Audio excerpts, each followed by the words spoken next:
It's the Unhappy Hour.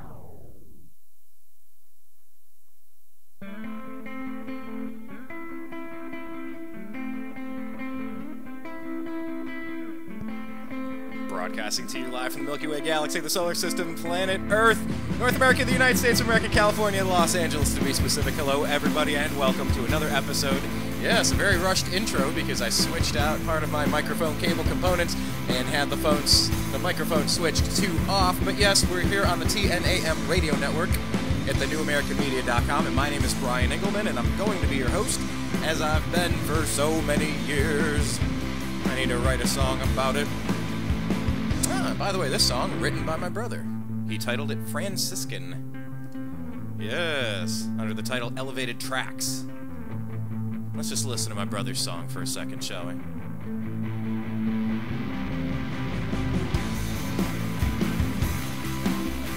Yeah. Oh, I'll bet you Kanye would make this song awesome. We need to get some Kanye West on this tune. No, but my brother, he was the guitar player in the band I was in called Twist of Nothing. There's little bits and pieces of that stuff floating around if you ever wanted to look around for it. Yeah, love music. That's actually what brought us out to Los Angeles in the first place. So anyhow, thanks for joining us. We're going to bring in NBA consultant, former NBA scout, lifelong Cleveland sports fan, Zak Baris to the program.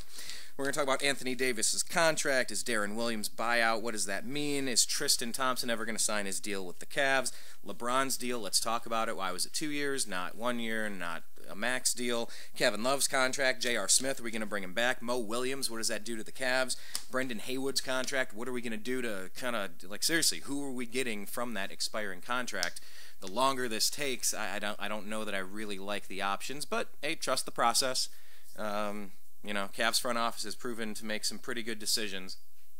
You know, and there's hits and misses. Kyrie Irving, you know, that was kind of a consensus at the time. Too bad the number one consensus wasn't Anthony Davis when it was our time to pick Kyrie. You know, if we'd had that in a different year.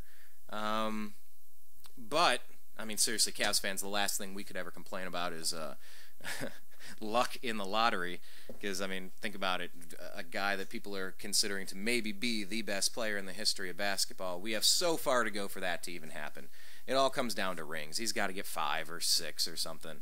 The same thing he promised in Miami, not 5, not 6, not 7, when I couldn't stand the sight of his face or the sound of his voice or the concept of his existence. Yes, LeBron James now wears Cleveland Cavaliers laundry, therefore I cheer for that laundry. Yeah, I root for laundry. That's kind of ridiculous as a grown man, isn't it? It actually kind of makes you think geopolitically as you look at Greece and part of a European Union and what the flag of Greece means compared to the flag of Germany, the flag of Italy, the flag of the United States of America, an ISIS flag. You know, everybody gets so amped up and, you know, worked up and concerned about laundry. I mean, seriously, Cavs fans, we could not stand LeBron James, and I've done shows on it. I was unrepentant as I am now. Coming back has made things very interesting, and I think true healing has already happened as a sports fan. True break-even will be a title, and then let's be honest, the real break-even is going to be on the second Cavs title, because that's how many he got down in Miami. Yeah, it's interesting. It's interesting that we cheer for laundry and root for it. And, you know, I have another show. I do talk politics, and a lot of you guys check out our sports stuff, and we love it. You know, we're launching another show, Sports and More, with Greg Moore on the Blog Talk Radio Network. What is it, blogtalkradio.com/thenewamericanmedia. Link up over there because he's doing other sports shows. We'd love your participation and comments and call-ins. Our show doesn't really take call-ins, but theirs does.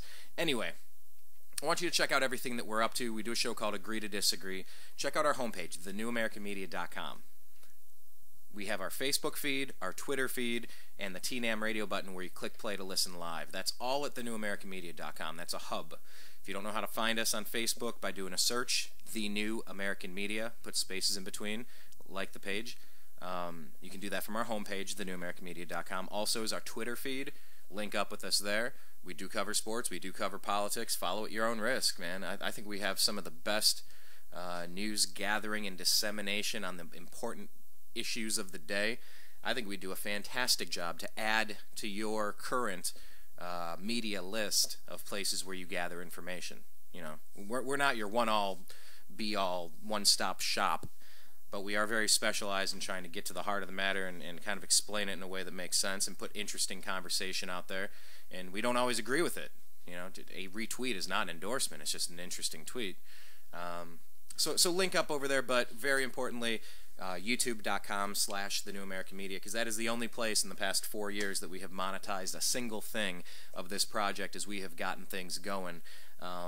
If you let those advertisements play, and even if you click one of them, hey, it's like tossing a couple pennies into our wishing well, and it helps us offset the several thousands of dollars that of expenses, and we won't even mention time involved to get this going. But we really want to kick this up a notch, and that's why we encourage all the conversations on our YouTube channel.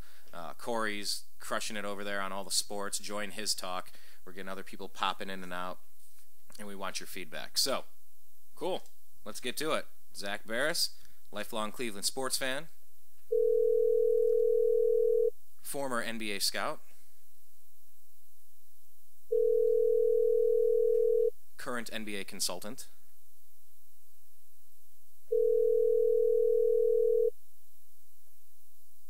in theory at least. Hey Brian, how you doing? Oh, Zach, very well. Thank you for waiting on me a little bit there. My opening monologue went about 10 minutes longer than I anticipated. I just got to talking and kind of wanted to break things down. So thank you for joining us again, as you've done for so many years, Zach.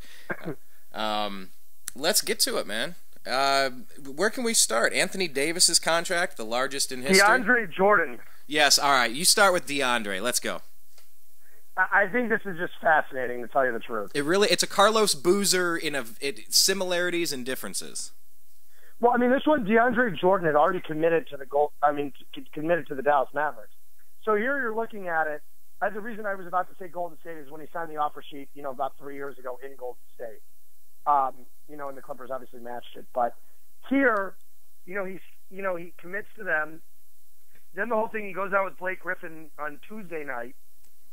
He goes out to dinner with him, tells him Sunday apparently he said he was having second thoughts. And then Tuesday he wants to go back to the Clippers. But the problem is, the Mavericks let Tyson Chandler walk. They let him go to Phoenix. They passed up on other free agent targets they could have possibly gotten. And now they're stuck giving Wes Matthews more money. I mean, Dallas is the biggest loser in this case. They went from being a contender next year. I mean, I'm not saying they would have won a championship or been able to beat San Antonio or Golden State, but they would have been a top team in the West. How far do they fall because of this? I don't think they're even a playoff team. Whoa! Wait, now, did I see something about Deron Williams might get bought out and he might land with the Mavericks? Deron Williams sucks. He's no longer an elite player. Compare where Deron Williams is. Compare him to where Derrick Rose is at. As far as former really great players, they've had their issues. Okay, we saw though what Derrick Rose did to the Cavs in the playoffs. He put up some great games. Yeah, he turned it on when he needed to. He was tough. Derrick Rose to me looks like he's still a highly elite talent when he's healthy, and it showed that he was healthy. Yeah, and people gave him a lot of grief for sitting out as long as he did in the regular season, but, like we've all learned, it's not about the regular season. It's nice to maybe chase a record, and like I think the Cavs could do next year, if healthy, could maybe have the best record in the history of the league. But it all depends on here's the thing, if they sign J.R. Smith and they trade Heyward and get a guy like DeRozan or Jamal Crawford, it's entirely possible. Yeah, and those were all issues I wanted to get to. Wow. Let's get to DeAndre Jordan. We can get back to that in a second. But it is a fascinating story. Remind people what happened with Carlos Boozer and the Cavs with LeBron and what could have been with the Cavs and what actually happened with them. So the Cavaliers, there's a decent chance they sign Carlos Boozer, just to let you know. Oh, wait. Huh? You mean right now? Yeah. Oh, my God. Would that be... What, Nart Modell is going to be a motivational speaker? This is going to be like exercising all of our demons. We got Mo Williams back. David Modell will be the team ambassador. Yeah, I know. I'm just saying it's just interesting because Carlos Boozer and LeBron James are two of the biggest sports villains in Cleveland sports history, at least in the past 2 decades. And now it's possible that we could be cheering for them again because at the end of the day, we root for laundry and we root for pride in the city and, it's something we believe in. They just happen to be there sometimes. But, okay. So the Cavaliers with Carlos Boozer back in the day. Walk us through how we drafted him, what position he was sitting at, how much money he could have made, what he told the Cavs, what he did, and what it deprived LeBron James of as a young player early in his career. And I thought they could have had something special. Carlos Boozer had 1 year left on his contract. The Cavaliers, is a second-round pick is a league minimum, basically the league minimum. So the Cavaliers released him from his contract under a handshake agreement that he would re-sign with Cleveland. He then got an offer from the Utah Jazz. I believe what it was at the time. What was it? $12 million a year. It was a very big deal at the time. I'll try to look that up. It was like 5 years, $60 million, somewhere around there. 4 or 5 for 65, 12 or 13 a year. And the Cavaliers didn't match the offer, or I don't even know if they had a chance to, because I think he was unrestricted at that point. So, so Boozer went and turned his back on the Cavaliers and took the money and ran. I don't blame Cleveland for hating him. Yeah, what was the incentive again for him for the Cavs to get him locked up long term? And they thought they had a handshake deal in place, but it apparently means nothing. Oh, okay. So here we go. Cleveland then proceeded to release him from his contract, making him a restricted free agent. During this period, the Jazz offered Boozer 6 years, 70 million. 6 years, 70. So Cleveland could have matched. Fair, yeah. Well, and that brings me to Tristan Thompson, man. What are we doing there? Why is this taking longer than LeBron's deal? Because Tristan obviously wants more money than the Cavaliers want to give him. Wow. LeBron's got to be in an awkward spot right now. I think LeBron's fine. Okay. LeBron's fine. What do the Cavs do? Do they meet somewhere in the middle, or does he get Draymond Green money? What happens? Well, if you had to guess. I think he's going to get Draymond Green money. Is he worth Draymond Green money? I mean, look what he did in the playoffs last year. You tell me. I think so. Well, I've had I think Corey was one of them saying, "Come on, man, you're getting like 10 and 10 out of the guy. Like that's not worth the contract you're paying him for." But here's what I'm getting at. Gordon Hayward is worth $16 million a year. Wesley Matthews is worth $20 million a year, coming off of a torn Achilles. Okay, tell me again, Tristan Thompson's not worth the money. He can't. Wow. You're really phrasing this in a strange way where there's so much money being thrown around. Like even now, looking at Baines just got $8 million a year. The Pistons are paying out too, right? The next question is, who in the blank is Aaron Baines? Well, the Pistons paid out. What was it for Reggie Jackson? What did he get? $80 million. And Aaron Baines. Who the hell is Aaron Baines? Aaron Baines is a basketball on the Spurs who played 3 minutes a night. I feel like that could be a sitcom, like who in the world or where in the world is. That'd be funny. Okay, so that'll eventually get done. There's really no chance that we upset Tristan's camp and he leaves because LeBron would never let that happen, right? No. Okay. And no other team is going to overpay for him like that. Yeah, what kind of offer do you think? Say we offered him something low, who do you think the biggest suitor would be? You don't think a desperate Mavericks team would go for it, or they could? I just don't see it happening. I mean, because there's one thing Cuban is Mark Cuban, the owner of the Dallas Mavericks. He's a guy that kind of like Dan Gilbert, willing to do what it takes to do the best thing that you can. I thought Portland may have. Portland went through their money on his Cantor. They still, if they don't get on his Cantor, they might throw their money at Tristan. That wouldn't even surprise me. What do you think about Cantor? How do you think that's going to play out? I mean, he has cement in his feet on defense. and that's something Literally. You can't. Yeah, you can't really improve upon that as you get your jump shot can get better. Him. The problem is, what is the Thunder going to do? You have to show Kevin Durant you're committed. And then, I mean, when that's, I think he's leaving anyway because I don't think they're going to win the championship. So you take it like this. Do you want to at least say we did everything we could to retain him like the Cavaliers did? Or just let him walk and start the rebuild process? You're going to lose Westbrook too once you lose Durant. Hold on, let me get back to this. Getting DeAndre Jordan back with the Clippers, does that instantly make him where they rank in your power rankings now? I don't put them on the same level as Golden State or San Antonio or the Spurs. No, I can't. So there's a clear drop off before the Clippers are in that conversation. I think the Clippers are very good, and if the ball rolls the right way, they have their shot. I mean, don't forget, Golden State didn't beat one healthy team in the playoffs last year. The ball ran, everything went in their court. Yeah, they literally look at it. Man, Memphis without Mike Conley. You got New Orleans minus Drew Holiday. Granted, you would have won that series either way, but still. Right. Yeah, but it was an easier path. You got a Rockets team without Patrick Beverly. Yeah, you got a Cavs team without Kyrie Irving, and you needed a phantom traveling call by Timofey Mozgov in the first game to avoid going down 0-2, and this whole series probably changing. Maybe a healthy Kyrie, because he wouldn't have got injured in the overtime segment of Game 1 against the Warriors in the finals. But, I mean, let's face it, everybody. The Cavs were hurt. Kevin Love was hurt. Kyrie Irving was hurt. And that's just kind of what we're looking at here. Kevin Love's deal. Kevin Love came out, did his thing. Now he's in the Sports Illustrated body issue, which apparently is a very hot topic in the Unhappy Hour radio show. If you search on Facebook for the Unhappy Hour radio show, there's a private group. I don't know, we're getting close to 1,000 members, and we're always posting different sports stuff and having good conversations there. But yeah, apparently the ladies are happy that Kevin Love is in the body issue. But he's kind of released video explaining why he chose Cleveland. What do you make of what Kevin Love's been up to?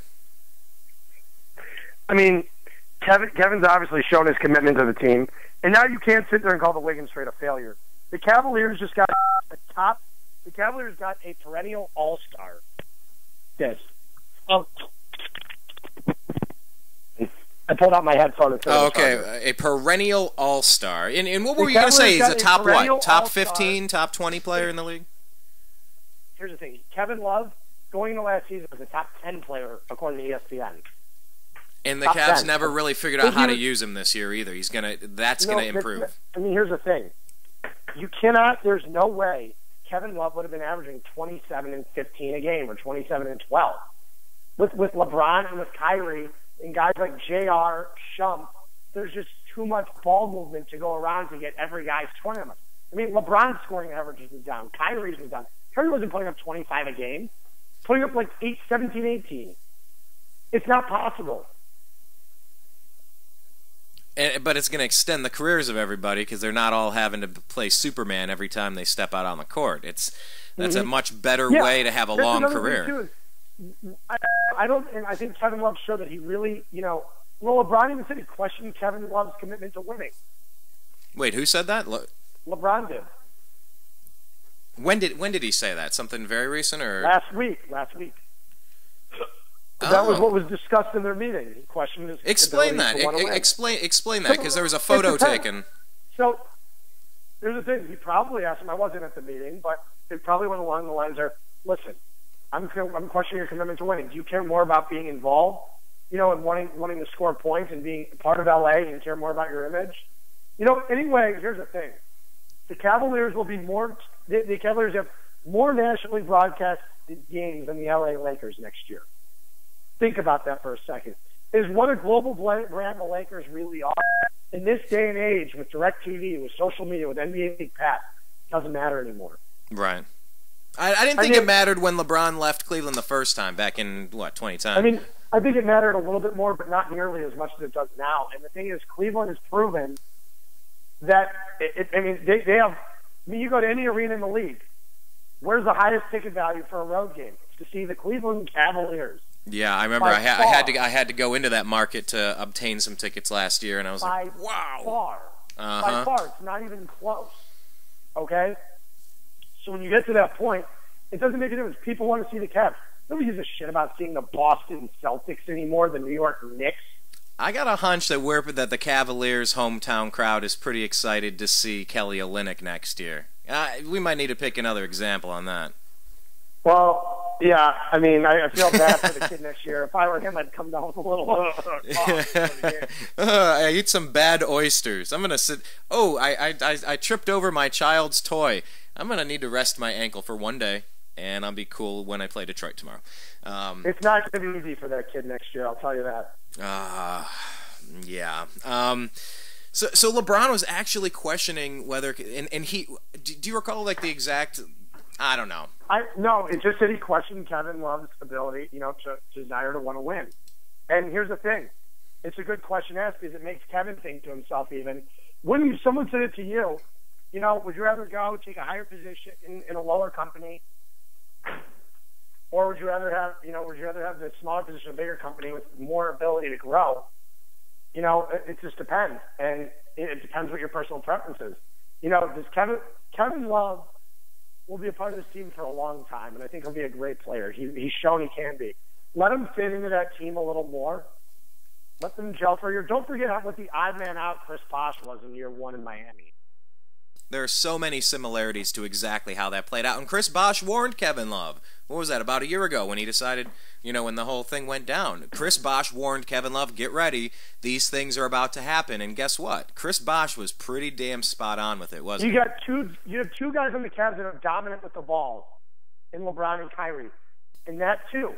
Don't forget, Mozgov's shown he has the ability to put up points, too. He's not just a rim protector and a guy that's going to sit there and get rebounds. Tristan's the only guy there that doesn't need the basketball in his hands all the time. And he's shown proclivity to do a few things around the paint. You saw, not ball movement though is going to be incredible this season. I mean, you're going to see this team if they're healthy, which they should be. I think we're going to dismantle people. Just because when you design a play, if it's like I'm going to kick it into LeBron on the post, LeBron's going to kick it out to Kai, we're going to set a screen and then get it to Tristan around the like when we really have enough time to have a system that we understand and we've practiced enough and we've had the chance to drop some really awesome plays, I think you're going to see the best looks that Tristan has ever seen, that Mozgov has ever seen, that Kevin Love has ever seen. Here's another thing too, though. Dellavedova is going to be the third point guard on that team. It's exactly where he's great.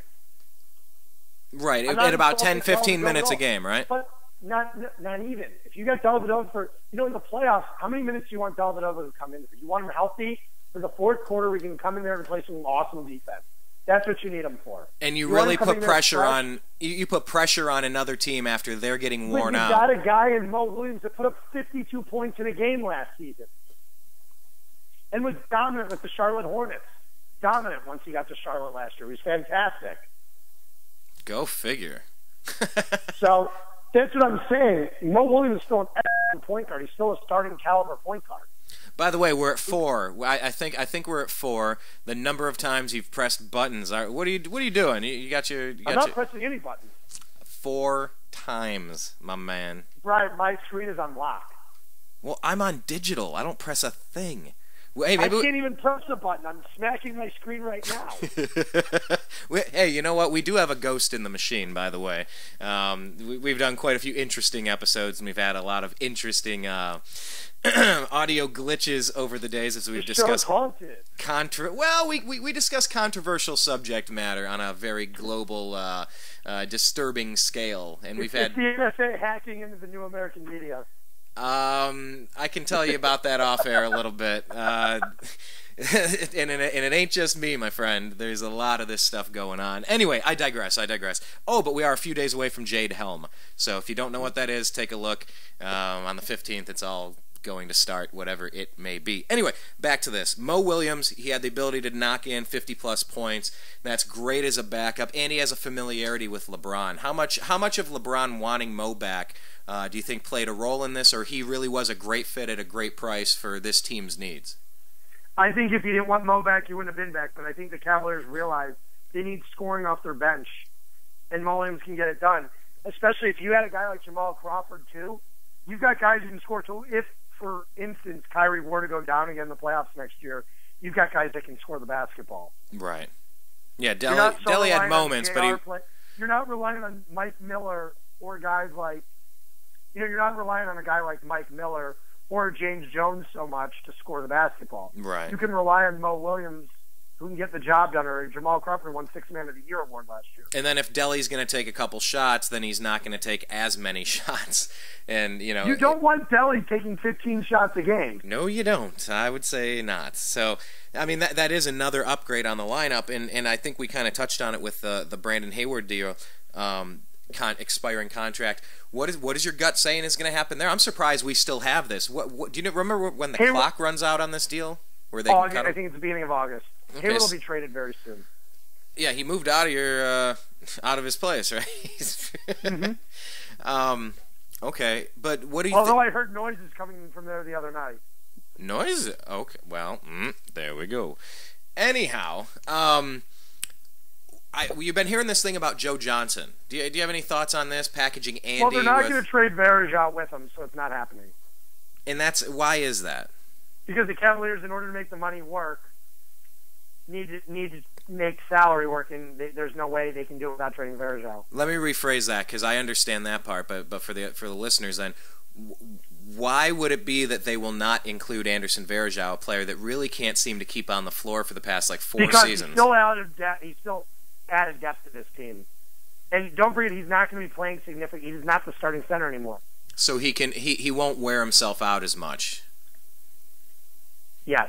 Okay. And for an often injured player, that's important. You don't want to. I mean, seriously, LeBron had to do it last year more than any player I've ever seen. He had to play damn near every minute of every game, and that's a big deal, man. That takes a lot out of you. But I think that was an amazing thing for him to show his teammates, to say, this is what I expect out of you.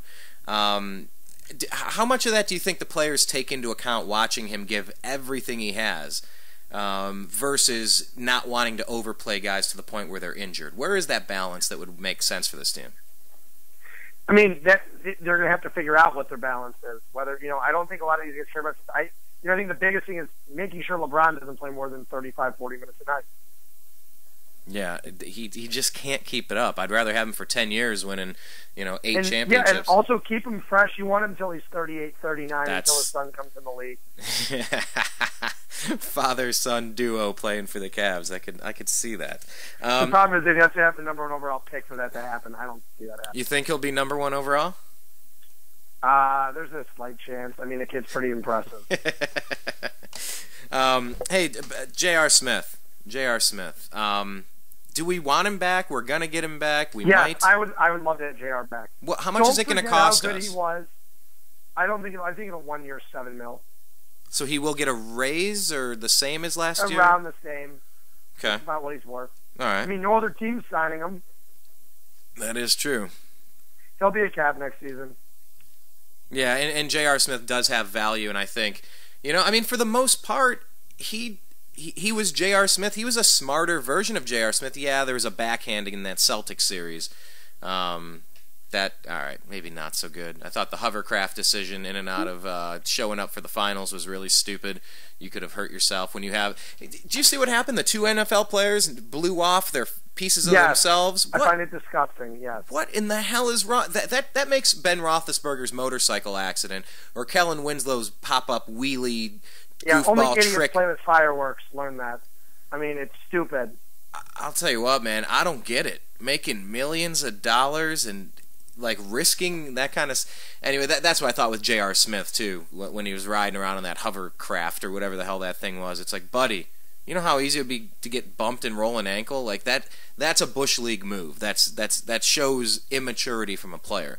I mean, it's neat, but it's not smart. Just like fireworks and motorcycles. Cool, but dangerous. I got to get to this, man. Miami Heat.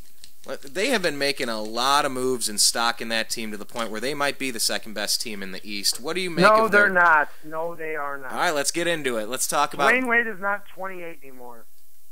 Meaning? 33. Dwayne Wade can't stay healthy. Chris Bosh just missed the rest of the whole last season. I mean, I assume Bosh will give. They're not that great of a team. But they've made quite a few moves, starting with Goran Dragic. Their bench is terrible. They're trying to give up Chalmers for nothing. They're trying to give up Chris Anderson for nothing. Who's their bench? Justice Winslow. Who many people said it was a great pick at the position they were in the draft. He was a fantastic pick, but he's a rookie. Right. So where do all right? Well, that's interesting because where do you see them fitting in the East? And Third, right now, fourth, I think the East, fifth. If I had to go with the East, I'd go with Cleveland number 1. I think the Bulls are the second best team. Still the second best. Yes, I think the Bulls are still the second best team. I think the Bulls have a lot of holes, but I still think they're the second best team in the East. A lot of bull holes in Chicago. Unfortunately, there are a lot of bullet holes in Chicago, the murder capital of our country. It's pretty. Chirac. Oh, Chirac. I haven't heard that one. That's terrible, man. Seriously, guys, get your act together. Stop that crap. Like it's just. Anyway. Or in the wintertime, Siberia. Got any more for us? Hey, be sure to try the Chirac stick. and Siberia. All right. No, but when you take a look at the Bulls know what they are. I mean, I don't think the Bulls stand a chance against a healthy Cleveland team. Yeah, and that's what I think too. But you also mentioned the Hawks before you mentioned the Heat. You think the Hawks losing Gerald? I mean, what do you think? I think the Hawks are better. I think that the Milwaukee Bucks are better than the Heat. I think the Bucks could be a very strong team. I think the Wizards are better. Wow. I think the Heat are the 6th or 7th best team in the West. In the East. East. Toronto, I don't see a guaranteed playoff spot for Miami. I think the East is much better than it was a year ago. I see the Bucks as a team that's really going to take a step forward this year. I think losing Paul Pierce is going to hurt the Wizards. Toronto, I mean, let's see what we end up doing if we get DeMar DeRozan. Do you think? What do you think if you had to guess? And what do we do with the Heyward contract with the options we have? Do you think we get DeRozan somehow? Do you think they're going to wind up with a guy like DeRozan or Jamal Crawford? Okay, and which is I was hoping for J.J. Redick, but that one's not happening. J.J. Redick over everybody else. I would love Redick. He's exactly what the Cavaliers need. Explain that. He's just a great three-point shooter.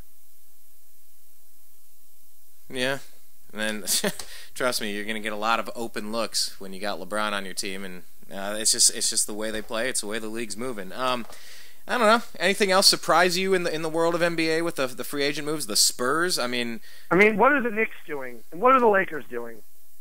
I get the Roy Hibbert move. The Roy Hibbert move is a no-risk move by them. And you would say it's no risk. Why?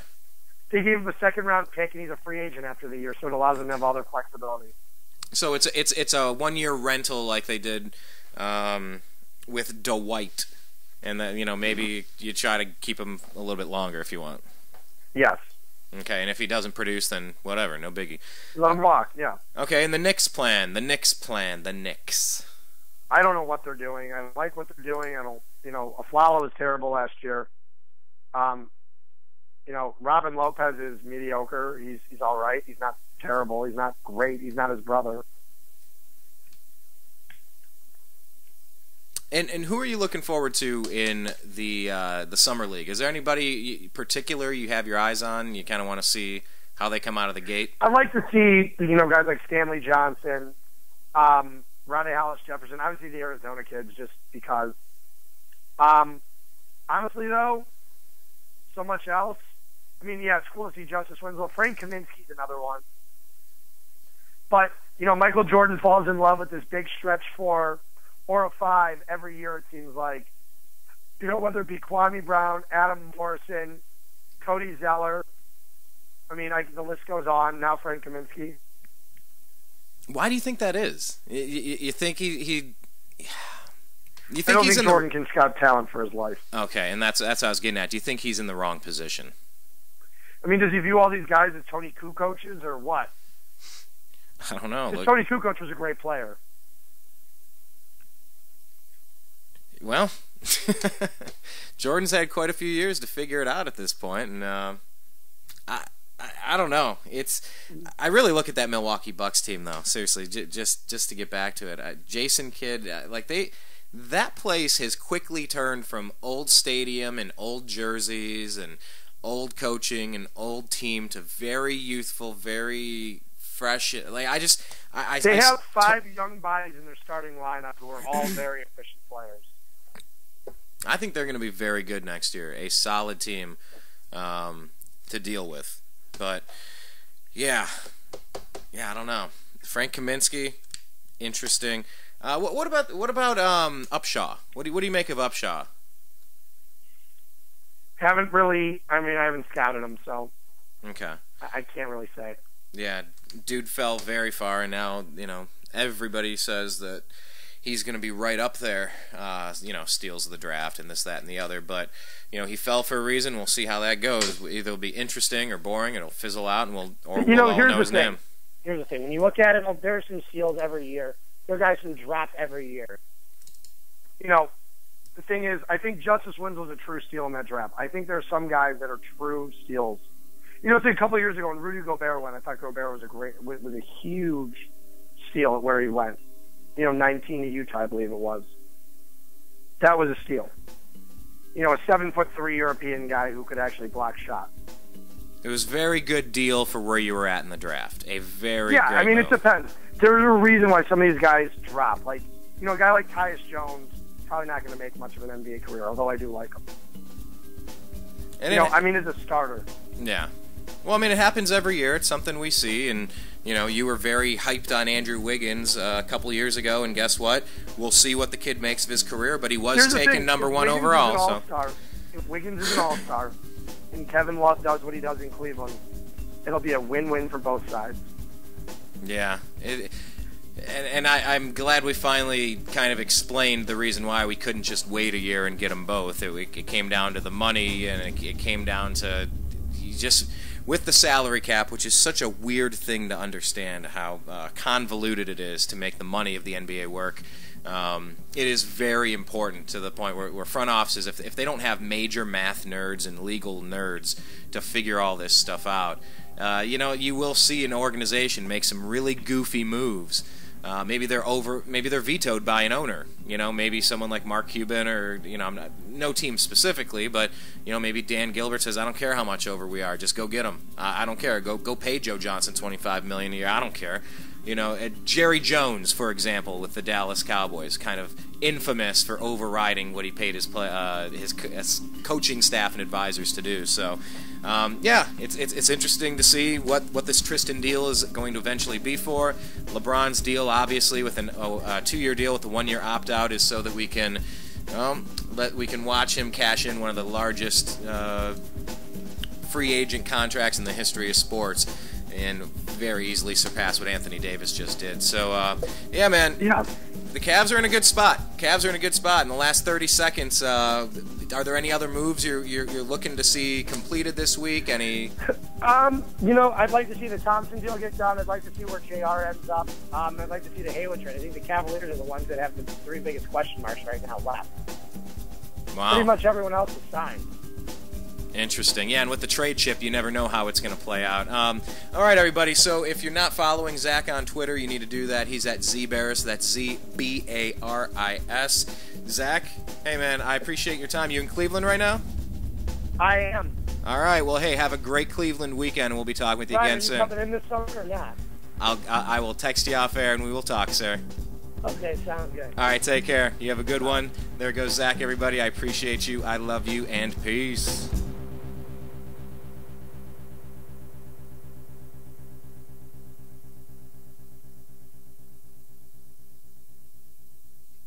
And this is John B. Wells reminding you that not only is Brian Engelman a cool guy, and not only is the NewAmericanMedia.com a very cool platform, but here's a cool idea for you, too. Are you alone? Not really. Do you like dogs? Do you like cats? You do. Of course you do. Everybody does. One or the other, maybe even both. There are a lot of dogs and cats that are at shelters right now, and if somebody doesn't take them home, they're going to wind up euthanized. That's a nice way of saying they're going to be killed, because there's simply not enough room. I guarantee it, the best dogs and the best cats, the best pets, come from shelters. There's something about dogs and cats. They know. They know where they are. You walk through one of them, and certainly at least one is going to look at you and go, I wish you'd take me home. I'm in hell. Please take me out of here. It'll be the best thing that you ever did for your soul. You'll feel good about it. And not only that, but you have a friend for life. Doesn't matter if you got money, you don't have money. Well, it doesn't make any difference to a dog or cat. All they need is the sound of your voice and maybe even the stroke of your hand, and they're fine. Maybe a little food every once in a while. The sweetest sound that those pets ever hear is your voice. Think it over and adopt a cat or a dog from a local shelter today. I'm telling you, you'll be glad you did.